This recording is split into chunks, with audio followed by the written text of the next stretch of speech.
मेरा नाम नेहा है। मैं 18 साल की हूँ। लोग कहते हैं कि मैं बहुत सुंदर हूँ। मेरी कमर लचीली है। मेरी त्वचा मलाई जैसी मुलायम और सफेद है। आज मैं आपको मेरे जीवन में हुई सबसे बड़ी गलती, पाप या जो कह लो उस घटना के बारे में बताने वाली हूँ। मैं अपने घर में पापा के साथ अकेली रहती थी। मेरी माँ का देहांत 2 साल पहले ही हो गया था। मैं रोज रात को अपने पापा के कमरे में जाती और इसमें मुझे बहुत मजा भी आता था। लेकिन फिर कुछ ऐसा हुआ, मैं जब सीढ़ियों से नीचे उतरती तो मेरी साड़ी की पल्लू बार बार कंधे से फिसलती। पापा की नजरें हमेशा किताबों में गड़ी रहती, या शायद वो नजरें उठाने से डरते थे। लेकिन कमरे में जाकर जो होता वो कुछ और ही था। हर रात ठीक 10:30 बजे उसके कमरे का दरवाजा बंद हो जाता और उसके कुछ मिनट बाद क्लिक लॉक। घर के बाकी कमरे अंधेरे में डूब जाते, लेकिन नेहा के कमरे की हल्की रोशनी पर्दे से छनकर बाहर आती रहती। और फिर धीरे धीरे दीवारों के उस पार कुछ आहटें सुनाई देती। कभी कोई लंबी सांस, कभी कोई गहरी ससराहट, कभी बिस्तर की चमराहट। पड़ोस की औरतें फुसफुसाती, कहने को तो बाप है, लेकिन रात को जो अंदर होता है न, वो खून के रिश्तों से नहीं दिखता। कुछ दूर के रिश्तेदारों ने तो ताने मारने शुरू कर दिए थे। ये कैसी परवरिश है कि बाप बेटी एक ही कमरे में बंद हो जाते हैं। नेहा को ये सब पता था, लेकिन उसकी मुस्कान में कभी कमी नहीं आई। कभी कभी तो वो खुद बातों को हवा देती। एक दिन वो छत पर बैठी थी जब बगल की आंटी ने पूछा, बेटा रात को इतनी देर तक कौन आता है तुम्हारे पास? नेहा ने एक धीमी मुस्कान के साथ कहा, जो आता है वही मेरा सब कुछ है। उसकी आंखों में कोई शर्म नहीं थी, बल्कि एक तरह की मस्ती थी, जैसे वो सबको भ्रम में रखकर कोई राज छिपा रही हो।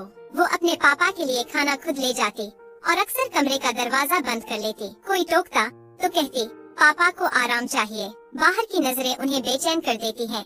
लेकिन उस रात कुछ बदल गया। नेहा की सहेली रिया, जो 3 दिन से उसके घर रुकी थी, उसने रात को नेहा के कमरे में कुछ आवाजें सुनी, कुछ ऐसी जो सिर्फ कल्पनाओं में होती है। रिया का मन कांप गया। वो दबे पाव कमरे की ओर बढ़ी।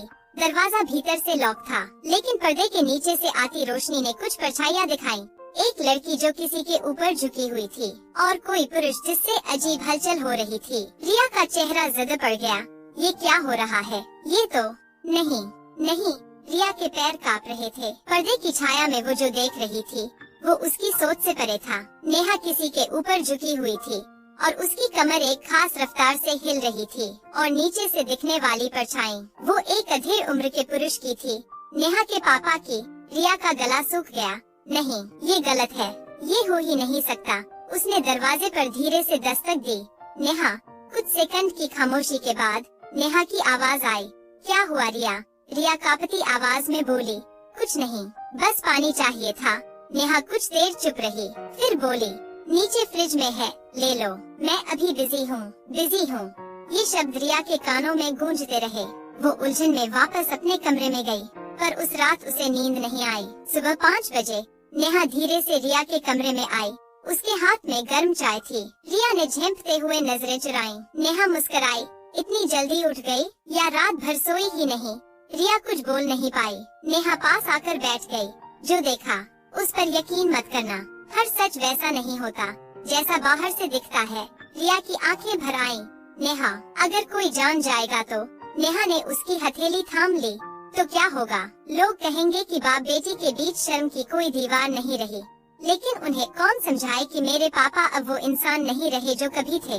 2 साल पहले एक एक्सीडेंट में नेहा की माँ चल बसी थी, और उसके कुछ ही महीनों बाद पापा को ट्रॉमेटिक न्यूरोलॉजिकल डिसऑर्डर हो गया।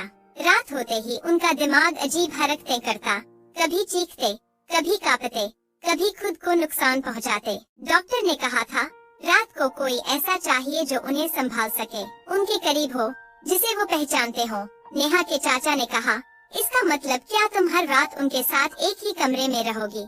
नेहा ने सिर उठाकर जवाब दिया था, हाँ, अगर इसी से मेरे पापा बचते हैं तो मैं हर रात रहूंगी, चाहे लोग जो भी समझें।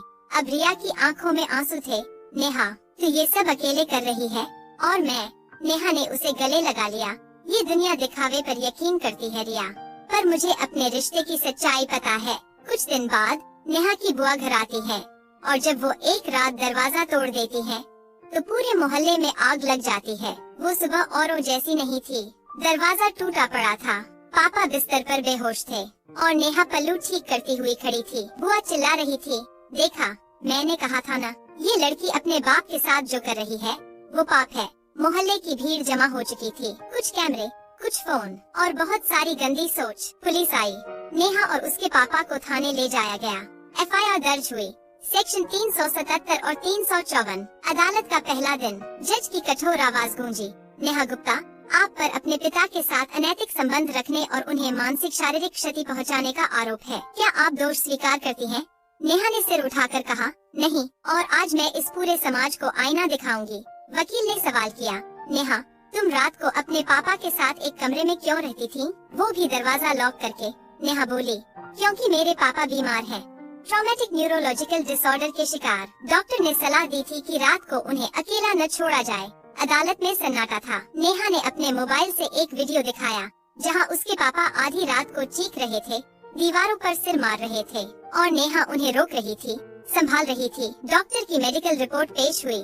मरीज को हर रात हेल्यूसिनेशन और कन्वर्शन के दौरे आते हैं। किसी करीबी का साथ बेहद जरूरी है। बुआ गवाही देती है। ये लड़की खुद ही कहती थी कि जो रात को आता है वही मेरा सब कुछ है। नेहा मुस्कुराई, हाँ, क्योंकि मेरे पापा ही मेरा सब कुछ है। मैंने समाज को उन्हीं के लहजे में जवाब दिया था। अब कोर्ट में रिया बुलाई गई। रिया की आंखें भर आईं।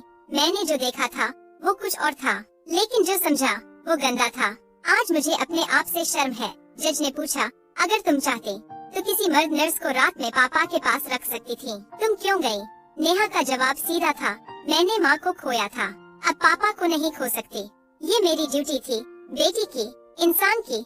अंतिम निर्णय लिया गया। जज बोले, हमने कई मामलों में रिश्तों की सीमाएं टूटी देखी हैं, लेकिन पहली बार किसी बेटी को अपने पिता के लिए समाज के सामने नग्न होते देखा है। आत्मा से, सच्चाई से। अदालत इस केस को खारिज करती है और यह आदेश देती है कि नेहा के पिता को सरकारी मेडिकल सुविधा मिले और नेहा को पूर्ण सुरक्षा। भीड़ बाहर चुपचाप खड़ी थी। जब नेहा बाहर निकली, लोग उसकी ओर देखकर अब नजरें झुका रहे थे, क्योंकि अब उनकी गंदी सोच हार चुकी थी और नेहा की सच्चाई की जीत हुई थी। इसलिए दोस्तों, हम जैसा देखते या सुनते हैं, हमेशा वह सच हो ऐसा जरूरी नहीं होता। कभी कभी हमें उसकी अंदर की सच्चाई को भी जानना जरूरी होता है। इसी के साथ इस कहानी का अंत होता है। उम्मीद है कि यह कहानी आपको पसंद आई होगी। बस जाते हुए इस वीडियो को एक लाइक और हमारे इस चैनल कहानी स्ट्रीम को जरूर सब्सक्राइब करना।